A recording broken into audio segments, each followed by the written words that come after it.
This show makes us laugh, smile, and occasionally cry, but it also makes us scratch our heads. Welcome to Watch Mojo, and today, we're counting down our picks for the top 10 absurd things about Parks and Rec that don't make sense. So you are hitting on me? No, I'm not. I promise you. But if I were, would you be interested? No. For this list, we'll be looking at the popular NBC series Parks and Recreation and discussing various plot holes, errors in logic, world building, or things that just seem far-fetched. I've advised my client not to speak with you. He's suing the city of Pawnee. Andy, you're suing your hometown? Andy? No. Can we just talk about Leslie, no. If you like what you're hearing, be sure to check out the full song at the link below.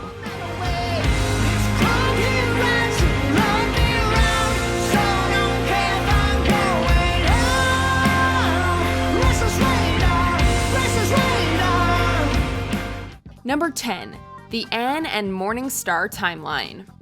At the beginning of the 7th and final season of Parks and Rec, the action jumps forward 3 years. Much has changed, with the gang having largely gone their separate ways professionally. Most notably, however, Leslie and Ron have had a massive falling out over something called Morningstar. Hello, Miss Knope. Hello, former strange person I used to friend. It turns out Ron's company demolished Ann's old house. You tear down Ann's house. You spend the next 2 years cutting down trees and fighting zoning laws that I helped pass. Basically, spitting on everything we did together at Parks. But here's the thing, the timeline makes no sense. Ron claims in 2017 that Ann moved out 5 years ago. But we also learned that Morningstar occurred in 2015, which is in fact just 1 year after Ann left.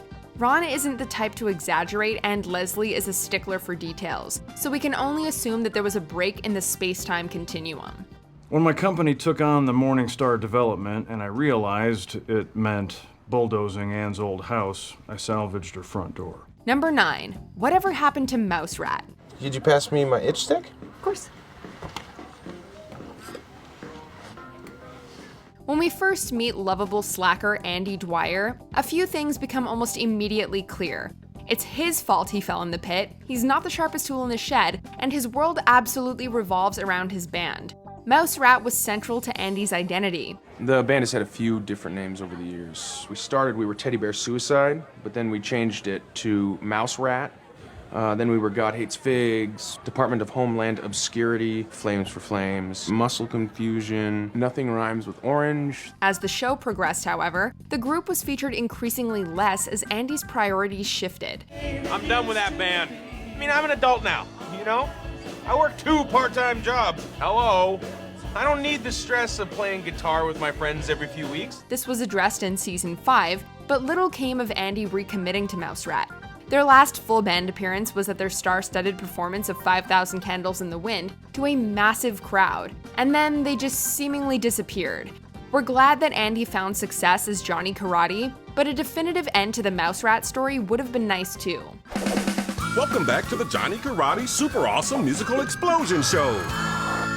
Number 8. The Mysterious Case of Allison and Cassidy. Madam Ambassador, are you changing the scenario? We didn't prepare for this. Pawnee is a city defined by its eccentricities, from its messy history to the delightfully odd residents like Perd Hapley and Joan Calamezzo. Everyone here has got a quirk, even the seemingly normal locals like Allison Glifford. A high school student and model UN member, she presents as your average Pawnee teenager. But Ms. Glifford has a secret. We're just not sure what it is. Excuse me, Madam Ambassador. Excuse me. I'm not finished. Oh, really? Then why do I have the microphone? You see, actress Kelly Washington only appears in 2 episodes of the show, and the first time we meet her in the season 4 episode The Treaty, she's named Cassidy. We thought you were going to teach us how to solve problems. You've ruined my favorite club. Thanks a lot. Did we win? I think we won. When we catch up with her in season 6, however, she's Allison. Allison Glifford? Hi, Mr. Swanson. You two know each other? Is there some secret society for the greatest humans on Earth? Are they twins? Is Ms. Glifford a compulsive liar? Is she living a double life? All good questions. Number 7. The Location of Eagleton. Getting a person's name wrong, that we can understand. It happens to the best of us. But not being able to keep track of your town's own geography, That's shockingly incompetent, even by the low standards of the Pawnee government. Well, we're here in Eagleton. It's 2 towns over, and we're all volunteering for Kaboom, a service organization that says it builds a playground in a day. Throughout the show, it's something of a recurring joke that Pawnee has a fierce rivalry with the neighboring town of Eagleton, which is significantly smaller but also significantly more prosperous. I mean, I'm not saying that Eagletonians are out of touch, but when you tell them it's time to change their oil, they ask, extra virgin or white truffle? Here's the thing though, the residents of Pawnee can't seem to agree on where Eagleton is located. In one episode, we're told that Eagleton is 2 towns over, which contradicts with the suggestion that they share a border. Eagleton's eventual incorporation into Pawnee certainly supports the latter geography, but we're still confused. Eagleton is terrible.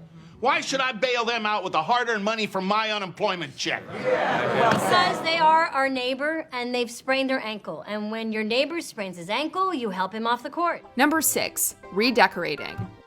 We don't envy the people responsible for set design and decoration. In the modern age of streaming services and binge watching, it's all too easy for eagle-eyed viewers to find continuity errors in a show relating to props. I think that all government is a waste of taxpayer money. Still, it doesn't take a viewer with a photographic memory to catch this obvious change. At the end of season 1, Ron Swanson draws attention to his Bobby Knight poster, only for it to mysteriously disappear in season 2. I don't want to see any double dribble. I don't want to see any 3-second violations. Bobby Knight! This is a man who hates change and clearly loved that poster, so its disappearance seems decidedly odd. As it turns out, there was a legal issue including it in the show, so it had to be swapped out. Still, a throwaway explanation would have gone a long way. Number 5, Duke Silver and April's mom. It's with the jazziest pleasure that I bring out for you, my man, Mr. Duke Silver. While talking about Ron Swanson, we need to address his musical alter ego. Unbeknownst to his friends and colleagues, at least initially, Swanson plays saxophone under the stage name Duke Silver. He's actually something of a local icon, performing once monthly at Cozy's Bar in Eagleton to a room of adoring fans. His demographic is middle-aged women, and as it turns out, April Ludgate's mother just so happens to be among them. My mom has all your albums. I recognized you the day we met. Have you told anyone? No. Good girl. Given that Ron and April are co-workers and friends, it was only a matter of time until her mother wound up in the same space as Ron, which, sure enough, happens at April and Andy's marriage. Hi guys, remember how I told you there was going to be a surprise later? Well, the surprise is you're not actually at a dinner party. You're at our wedding. Despite her superfan status, however, Mrs. Ludgate doesn't seem to recognize Ron as Duke. Number 4, the palm trees. Pop quiz. Where in the United States is the town of Pawnee located? If you said Indiana, you are correct. Next question. Where in the country is Indiana located, geographically speaking? Hey guys, what are we gonna stand around all day and listen to Ron spout off unrelated facts about blah, blah? Call it the Midwest or the Great Lakes region, everyone will agree that Indiana is in the northern United States, and palm trees most certainly do not grow in the northern United States. You guys sound like school. They can grow in a wide range of environments, from rainforests to deserts, but Indiana's humid continental climate is not one of them, though Eagleton's hot spring might be an exception. And can I ask you, how are there palm trees here? Well, Eagleton lies on top of a hot spring, which creates a microclimate zone. We are truly blessed. Once you become aware of the palm trees, you'll notice them in the background all throughout the series, and unfortunately, they kind of take you out of the moment. Number 3, Ron's involvement in a documentary. Ron Swanson is a very particular man. He knows what he likes and what he doesn't like, and it will be a monumental task to get him to do something he doesn't like. It's the same liberty that gives me the right to fart in my own car. Are you going to tell a man that he can't fart in his own car? More likely, he'll flat out refuse. As explored in the season 7 episode, Grizzlebox, one of the things that Ron feels most strongly about is his privacy. So cute. What are you doing? Protecting my son's privacy. Add to that his all-around curmudgeonly attitude, and he seems like just about the last person to willingly participate in a documentary. Somehow the robots looked at Diane's computer and learned something about my child and then brought him a box of presents. So I destroyed the robot. We can imagine him doing the odd interview, maybe, but he'd certainly veto having cameras present for the more intimate moments he has throughout the show. Of course, to be fair, Parks and Rec never fully committed to the mockumentary angle. Seems like an invasion of privacy. Dude, if you think that's bad, go to Google Earth and type in your address.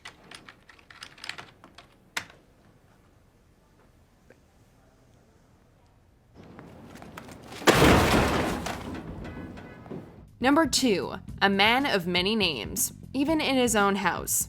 Gary? On my first day here, the old director, he called me Jerry, and I just didn't think I should correct him. In the season 4 episode, The Trial of Leslie Knope, we learn that the lovable oaf we know as Jerry is actually named Gary.